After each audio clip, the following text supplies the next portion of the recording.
At the edge of Manhattan's old aristocratic spine, where iron gates still groan against stone and memory clings to brick like soot, there stands a mansion that once inhaled the panic of nations and exhaled decisions that reshaped the world.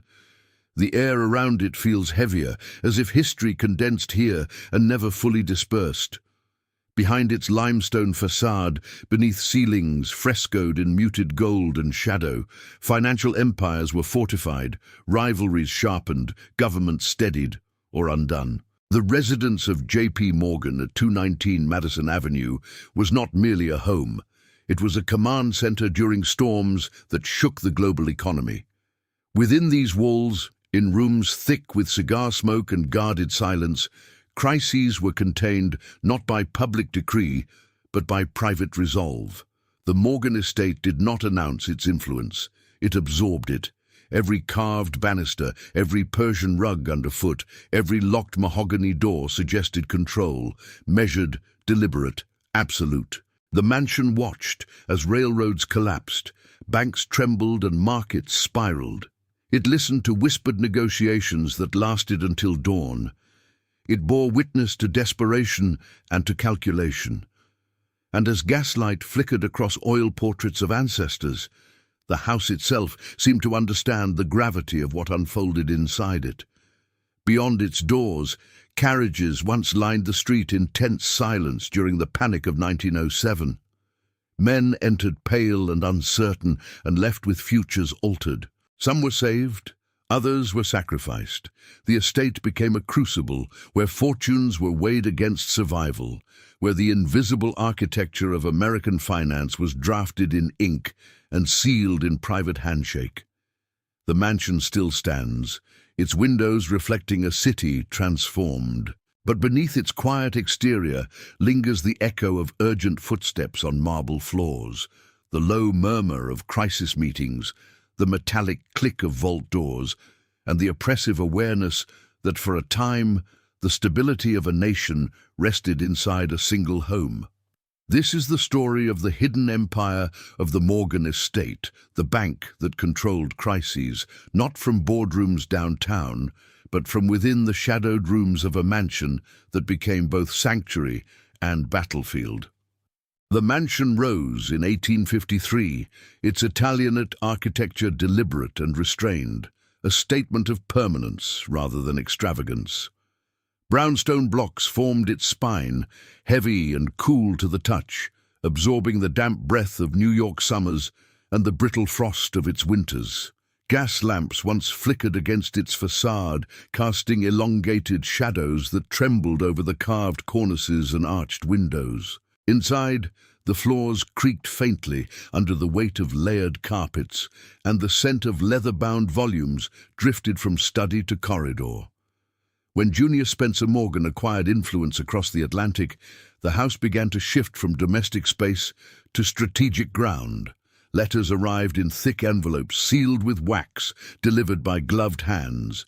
Dispatches from London, rumors from Wall Street. The dining room table, polished to a mirrored sheen, became an unofficial council chamber. Silverware rested beside contracts. The family's conversations were punctuated not by trivialities, but by the pulse of global trade. The true transformation came when J.P. Morgan inherited not only his father's banking interests, but his philosophy of consolidation and control. The mansion absorbed his presence. He moved through its corridors with deliberate gravity, his footsteps measured, his expression unreadable. In the grand library, its shelves dark walnut, its air dense with tobacco and ink, Morgan convened private gatherings that blurred the line between hospitality and command. Outside, the city roared with industrial expansion. Steel skeletons of skyscrapers pierced the skyline. Railroads stretched like veins across the continent. Inside the mansion, maps of these rail lines were unrolled across massive tables. Morgan's fingers traced routes, calculating mergers, stabilizing failing companies through orchestrated absorption. The House became the silent witness to the birth of titanic corporations, including the formation of U.S. Steel, conceived through negotiations that began in rooms heavy with lamplight and guarded ambition. Evenings were thick with tension. The ticking of a mantel clock seemed amplified in the hush between negotiations. Curtains drawn tight muffled the noise of the street, creating an insulated world where decisions reverberated outward without immediate sound. Guests, industrialists, financiers, politicians sat rigid in upholstered chairs, aware that within these walls futures were reconfigured. The mansion did not merely host power, it concentrated it. Yet the weight of such authority pressed inward as well. Servants moved quietly, instructed to observe nothing.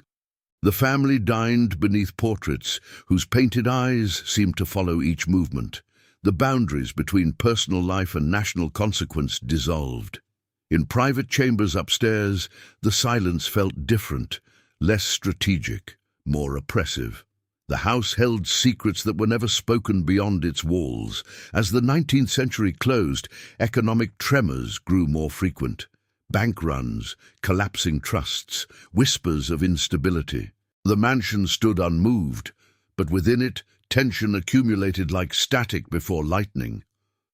Morgan understood that the house was more than residence. It was leverage. Its privacy allowed decisions too delicate for public chambers. Its grandeur reinforced authority without a word spoken.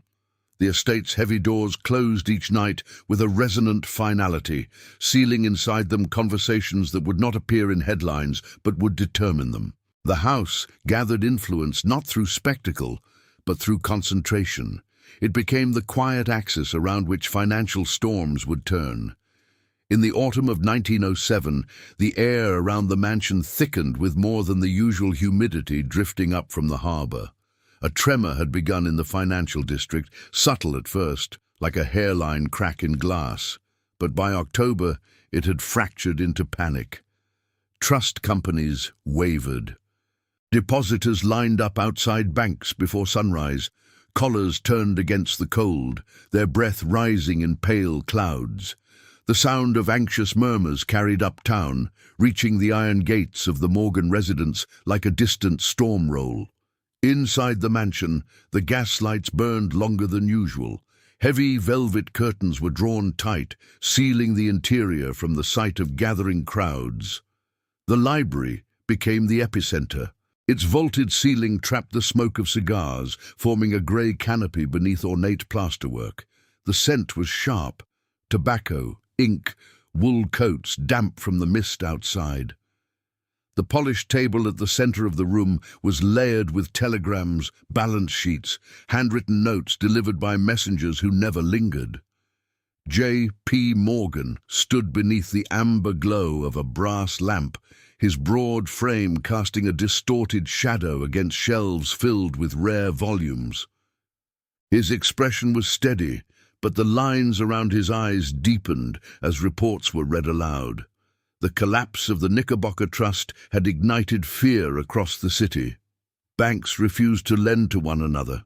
The machinery of credit, invisible yet essential, was grinding toward paralysis. Carriages arrived one after another, wheels splashing through wet cobblestone. Men stepped out quickly, hats pulled low, faces drawn tight with calculation and dread. Among them were executives from New York's most powerful institutions, each aware that the gathering inside the mansion would determine whether their own establishments survived. The door shut behind them with a muted thud, as though sealing a vault. The meeting stretched deep into the night. Morgan listened more than he spoke.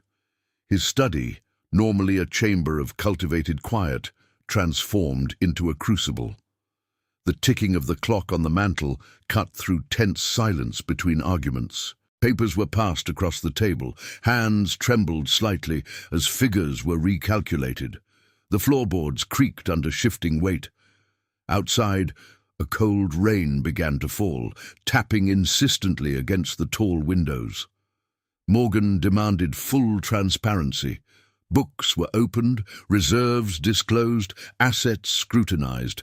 One by one, institutions were evaluated within these walls, not in public hearings, not in government halls, but in the privacy of a mansion whose thick stone muffled the city's panic. Some banks would receive coordinated support, others would be allowed to fail. Decisions were not announced with drama. They were recorded quietly, the scratch of pen against paper, the only sound marking their finality. At one point, the doors of the library were closed and locked from the inside. No one would leave until an agreement was reached. The air grew stale, heavy with fatigue and apprehension. Collars loosened, tempers rose, then subsided under Morgan's unwavering gaze. His authority filled the room more completely than the smoke. There was no theatrical display, only controlled insistence. Capital would be pooled, liquidity would be injected, confidence would be engineered. By dawn, the outlines of a rescue had taken shape. Funds were pledged to stabilize faltering trusts. Morgan himself committed substantial resources, leveraging both his fortune and his reputation. When the doors finally opened, the men who stepped into the grey morning light carried the fragile scaffolding of a solution crafted in secrecy. The mansion exhaled, though the crisis had not yet fully passed. The psychological weight inside the house lingered. Servants later described the atmosphere as suffocating during those days. Footsteps echoing faster through hallways, conversations abruptly silenced when approached. Meals went half-eaten. The grand dining room, with its crystal chandeliers and silver service, stood largely unused, while the library absorbed nearly all human presence. Outside, crowds gathered in Lower Manhattan, unaware that within the Morgan estate, the architecture of survival was being assembled piece by piece. Newspapers speculated, but the center of gravity remained hidden behind limestone and iron. The house became synonymous with containment. It was not an official institution, yet it functioned as the de facto central bank of the United States during those perilous weeks. The panic subsided gradually. Confidence returned in increments. The rain cleared from the city skyline, leaving streets washed and glistening under pale autumn sun. But the mansion did not return to its previous quiet. Something had shifted. The knowledge that a private residence could stabilize or destabilize an entire financial system embedded itself in public consciousness. Within the walls, however, the mood was more complex. Relief mingled with exhaustion. The carpet still carried the faint scent of stale smoke from nights without sleep. The library table bore small scratches from hurried movements. The house had absorbed the crisis physically, its surfaces marked by urgency. It stood as proof that power concentrated in silence could outweigh the clamor of public institutions. In the aftermath, discussions within the mansion turned toward reform. The fragility exposed in 1907 could not be ignored. Conversations that began under lamplight in that library contributed to the momentum that would eventually lead to the creation of the Federal Reserve System years later. Though the official legislation would pass in Washington, the intellectual and practical foundations were shaped in part by the lessons learned inside these rooms. The mansion remained outwardly unchanged, its facade stoic, its windows reflective. But its identity had deepened. It was no longer simply the residence of a financier. It had become a symbol of centralized influence, of private intervention during public crisis. The emotional residue of those nights lingered in the air, subtle yet persistent, like the faint echo of a door closing in a distant corridor. The mansion did not sleep after the panic of 1907. Even when the city resumed its rhythm, streetcars rattling, newspapers hawked on corners, markets reopening with cautious optimism, the air inside 219 Madison Avenue remained taut, as if the walls themselves anticipated the next tremor. The crisis had revealed something irreversible. Within these rooms, authority had operated more swiftly and decisively than any public institution. That knowledge settled over the estate like a permanent shadow. In the months that followed, the library became quieter but no less intense.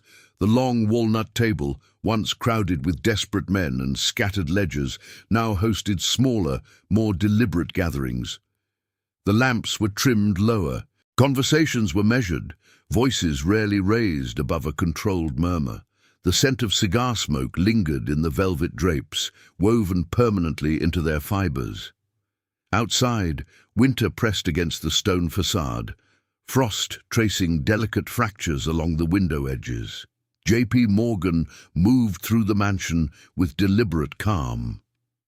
His health, already fragile, seemed unaffected by the strain he had endured. Yet those close to the household observed subtle changes.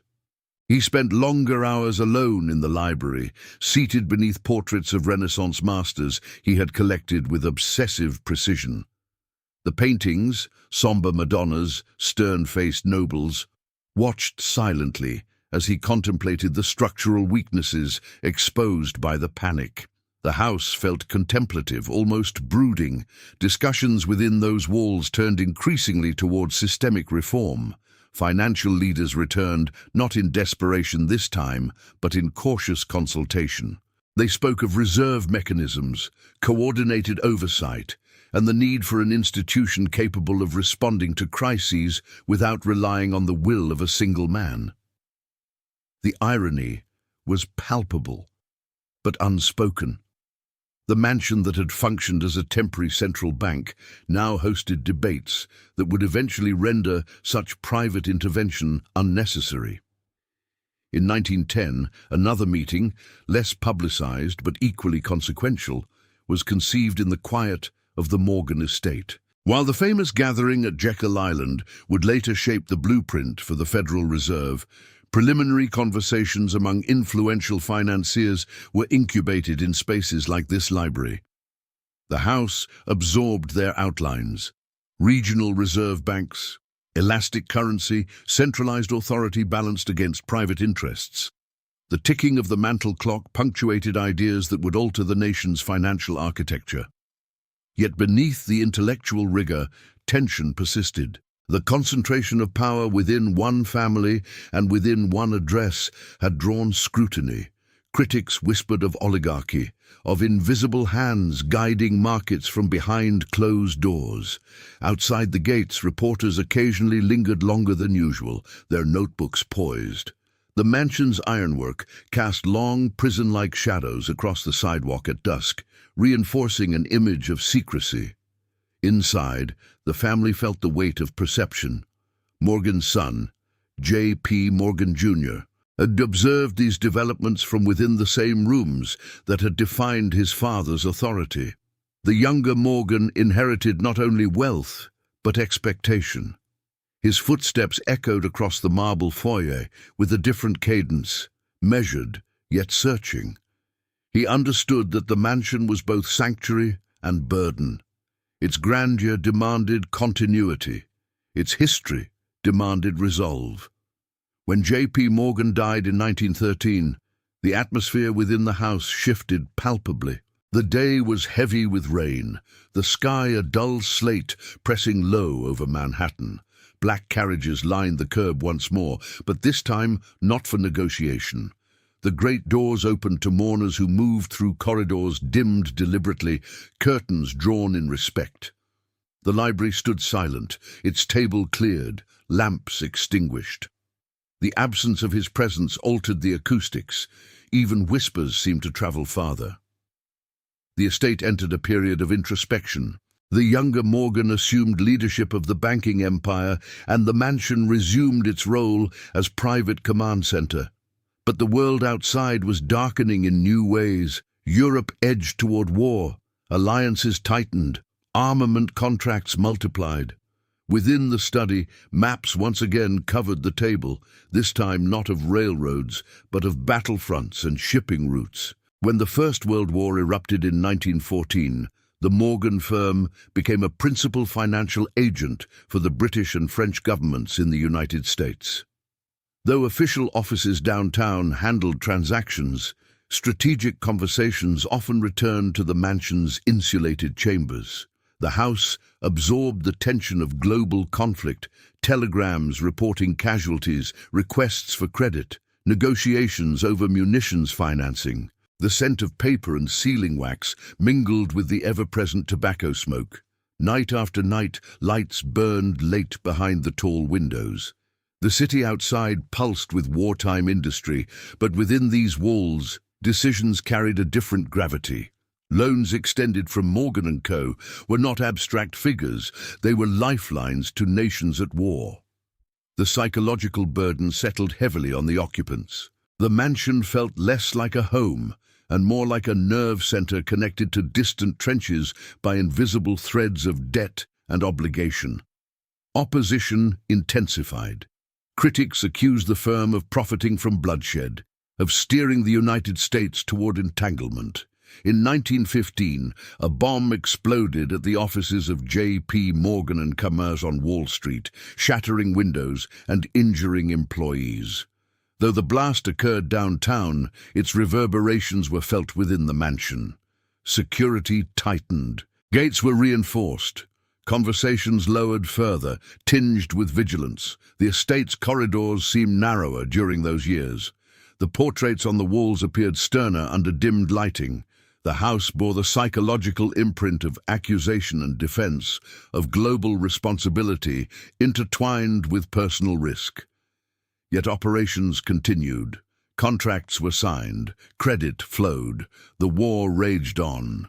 By the time the armistice arrived in 1918, the mansion had witnessed another transformation of global order from within its guarded rooms. It had served as silent accomplice to financial strategies that spanned continents. The weight of these years pressed into its architecture, settling into stone and timber. The Morgan estate remained outwardly unchanged, its facade still dignified, its windows reflective, but internally it carried the residue of war and reform, of suspicion and resilience. It stood as both relic and engine of an era in which private decisions reverberated across oceans. The 1920s arrived not with relief, but with a restless acceleration that seeped into the mansion like an unfamiliar current. Manhattan glittered with electric light now, its skyline rising higher, sharper, more defiant against the night. Jazz drifted faintly uptown from distant ballrooms, and automobiles replaced the steady rhythm of horse-drawn carriages outside the Morgan estate. Yet within the heavy stone walls, the atmosphere resisted modern frivolity. The house remained deliberate, insulated, almost monastic in its discipline. Inside the library, the air felt denser than ever. The scent of polished wood and aging paper lingered beneath the sharper trace of cigar smoke.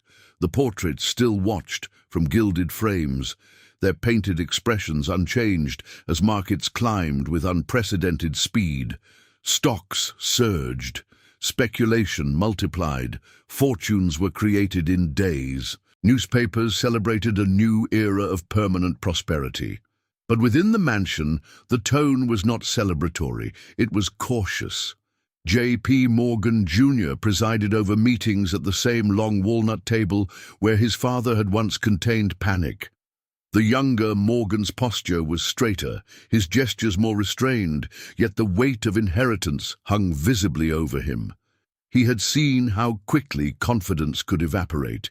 He had witnessed how a single institution's failure could ripple outward. The conversations inside the mansion reflected that memory. Bankers and industrialists continued to pass through the iron gates, their shoes clicking against the marble foyer before sinking into the thick carpets of the study.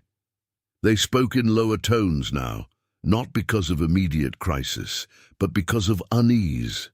Credit was expanding rapidly. Brokers extended loans to investors with alarming ease. The library table once again filled with ledgers and balance sheets, though this time the numbers appeared inflated, almost buoyant. At night, the mansion's tall windows reflected a city intoxicated by growth. Inside, however, the atmosphere felt compressed. Morgan Jr. listened as analysts outlined market trajectories. He questioned valuations, pressed for restraint, urged prudence. The house absorbed these cautions, yet beyond its walls, speculation continued unchecked. The distance between the mansion's measured deliberation and Wall Street's feverish optimism widened with each passing month. By October 1929, the tension that had been quietly coiling snapped. The morning air carried a strange stillness. Inside the mansion, a stack of telegrams arrived before noon, each bearing fragments of mounting disaster. The stock market was falling, first sharply, then uncontrollably. Brokers called in loans, investors panicked. The sound of ringing telephones in downtown offices echoed metaphorically within the quiet study uptown. Morgan Jr. convened an emergency meeting in the library. The same room that had once stabilized the panic of 1907 now faced a crisis of far greater magnitude. The air felt thinner, the curtains remained drawn despite the daylight outside, muting the autumn sun into a dull glow that barely penetrated the interior. The ticking of the mantel clock seemed louder than before, cutting through hurried exchanges. Men arrived quickly, their expressions more strained than during any previous gathering. Some carried newspapers whose headlines screamed of collapse. Others clutched hastily assembled financial statements. The polished table was once again crowded, though the mood differed from 1907. Then, the crisis had centered on liquidity and trust companies. Now the entire speculative foundation of the market appeared to be disintegrating. Morgan Jr. proposed coordinated buying to restore confidence, an echo of his father's strategy decades earlier. Funds were pledged to purchase blue-chip stocks at stabilized prices. Public announcements were carefully crafted. For a brief moment, the market steadied, but the relief was temporary. The structural imbalance ran deeper than immediate intervention could mend. Inside the mansion, the atmosphere turned suffocating. Servants moved with heightened caution, sensing the gravity in every exchange. Meals again went untouched. The scent of cold coffee and extinguished cigars lingered long after midnight. The library's heavy doors closed repeatedly, isolating discussions from the rest of the household. The psychological pressure was palpable, less about a single institution's survival and more about the unraveling of an entire economic era. As the crash deepened into the Great Depression, criticism intensified. The concentration of financial power that had once been seen as stabilizing now became a focal point of public anger. Outside the mansion's gates, the city changed visibly. Bread lines stretched along avenues, factories slowed. The contrast between the estate's guarded stillness and the hardship unfolding beyond its walls grew sharper. Within the house, conversation shifted from market rescue to survival strategy. The Morgan firm faced scrutiny from congressional investigations examining the practices of major banks. In 1933, the Glass-Steagall Act would separate commercial and investment banking, fundamentally altering the structure of firms like J.P. Morgan and Co.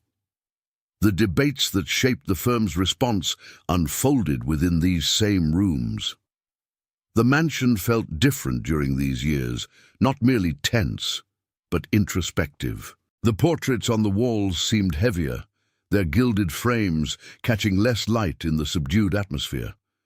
The carpets muffled footsteps that carried uncertainty rather than command. The estate, once the epicenter of decisive intervention, now stood as a symbol of an era under examination. When hearings scrutinized the practices of powerful bankers, the psychological toll reverberated back to Madison Avenue. The house absorbed the anxiety of testimony and public questioning.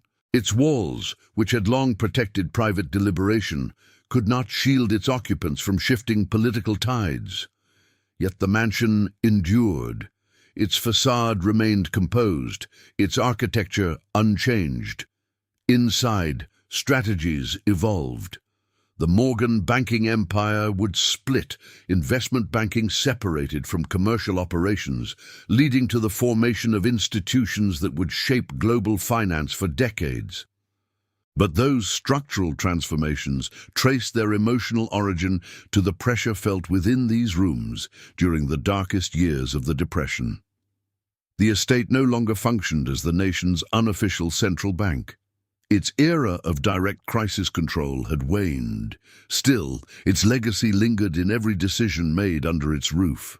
The house had witnessed consolidation, panic, war financing, speculative ascent, and catastrophic collapse. Each event left an imprint, not visible to passers-by, but embedded in the atmosphere, in the cautious cadence of conversation, in the deliberate closing of its doors at night. The mansion stood as both monument and memory, carrying within it the accumulated weight of crises once contained and others that could not be. The decades that followed did not erupt with the violent urgency of 1907 or the suffocating collapse of 1929. Yet the mansion on Madison Avenue never fully escaped the gravity of what had transpired within it. Time moved differently inside those walls. The city outside surged forward, neon signs, elevated trains, the metallic hum of a modern age. But the estate retained an older rhythm, deliberate and restrained, as though it existed slightly apart from the century accelerating around it. After the structural separation imposed by the Glass-Steagall Act, the Morgan Empire divided into distinct entities. The split reshaped American banking, giving rise to institutions that would evolve into global financial pillars. Yet the emotional center of that transformation remained rooted in the mansion. Strategies were debated in the library long after legislative ink had dried. The carved walnut table, worn smooth by decades of tension, once again held documents that redrew boundaries, not of railroads or wartime credit, but of identity itself. J.P. Morgan Jr. aged within those rooms. His presence, though quieter than his father's, carried the accumulated strain of scrutiny and adaptation. The house felt less like a fortress of command and more like a chamber of reflection. Sunlight filtered through tall windows, illuminating dust particles suspended in still air. The scent of leather bindings remained constant, mingled now with the faint trace of old smoke embedded in fabric and wood. World War II unfolded beyond the Atlantic, and while the mansion no longer served as the singular nerve center of global finance, its legacy echoed in the institutions that financed reconstruction and stabilization. The estate itself grew quieter, fewer urgent carriages, fewer midnight assemblies. The iron gates no longer opened to crowds of anxious financiers seeking salvation before dawn. Instead, the house stood dignified and restrained, its silence heavier than the chaos it once contained. By the mid-20th century, the Morgan family's presence within the mansion diminished. Corporate offices expanded elsewhere. Modern skyscrapers replaced private residences as symbols of financial dominance. The axis of power shifted downtown and outward into international networks. Yet the mansion endured physically, its stone facade weathered but intact, its windows reflecting a Manhattan transformed beyond recognition from the gaslit avenues of the 19th century. Walking through its rooms in later years, the atmosphere felt layered. The foyer, once alive with the shuffle of urgent arrivals, now echoed with a hollow resonance. The grand staircase, polished by countless measured steps, rose into quieter chambers that no longer housed the same intensity of purpose. In the library, the air carried a faint chill, even in summer. The mantel clock, if wound, ticked steadily, but without the tension that once magnified its sound. The house had absorbed fear during the panic of 1907, when the stability of the American banking system rested on decisions made under its ceiling. It had absorbed suspicion during wartime financing, when accusations of profiteering reverberated beyond its gates. It had absorbed scrutiny during the Great Depression, when congressional hearings cast long shadows over its legacy. Each era left an imprint, not visible in stone, but perceptible in atmosphere. There were no plaques on its walls recounting midnight negotiations, no inscriptions marking the moment when liquidity was pooled to prevent collapse. The mansion's power had always been private, its influence exercised behind drawn curtains. Its secrecy contributed to its mystique. To passers-by, it was simply an imposing relic of old New York. To those who knew its history, it was something else entirely, a silent chamber where economic architecture had been drafted in near darkness. As decades advanced, the mythology surrounding the Morgan name expanded. Institutions descended from the original firm grew into multinational entities, their logos visible in cities across continents. Yet none of those glass towers carried the same concentrated weight as the brownstone residence on Madison Avenue. The modern world dispersed power across networks and digital systems. The mansion represented an era when influence could gather in a single room, embodied in a single figure, amplified by thick doors and guarded silence. Today, the structure remains a preserved monument, its exterior dignified against the restless skyline. Visitors who stand before it may notice the intricate ironwork, the symmetry of its windows, the stoic calm of its facade. What they cannot immediately perceive is the residue of whispered agreements, of ink drying on rescue plans, of breath held as markets trembled miles away. The hidden empire of the Morgan estate was never formalized in charter or constitution. It existed in the concentration of will within a domestic space transformed into a command center. It existed in the belief, proven at least once, that a private gathering behind closed doors could steady a nation's economy. It existed in the psychological weight carried by those who crossed its threshold during moments of uncertainty. The mansion did not declare its dominance. It endured it. Stone by stone, beam by beam, it held the tension of crises that defined modern finance. Its silence remains its most enduring testimony. And in that silence lingers the memory of a time when the fate of markets, governments, and industries converged not in public halls, but in the shadowed rooms of a single house.